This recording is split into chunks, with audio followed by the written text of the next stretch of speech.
சில கேட்பாங்க பாருங்க, ஒன்னெல்லாம் யாருக்கு வேணும்? உடனே மீட்கப்பட்ட நான் யாருக்குமே வேண்டாம், நான் யாருக்குமே வேண்டாம். ஐயோ, ஆமே. கேட்டா சொல்லுங்க, இந்த கழுதைக்கு சொல்ல தெரியாது, கழுதைகளுக்கு சொல்ல தெரியாது.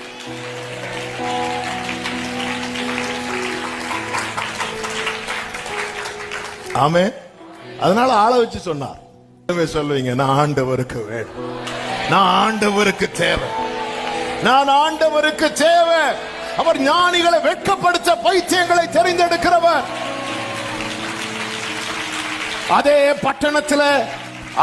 பட்டணத்துல ஏரோதும் பிலாத்துவும் குதிரைகளில் போகும்போது யாருக்கு வேண்டாத கழுதை மேல என் ஆண்டவர் பயணிக்க, அவர் ஞானிகளை வெட்கப்படுத்த பைத்தியங்களை தெரிந்தெடுக்கிறவர், பலமுள்ளவைகளை வெட்கப்படுத்த பலவீனம்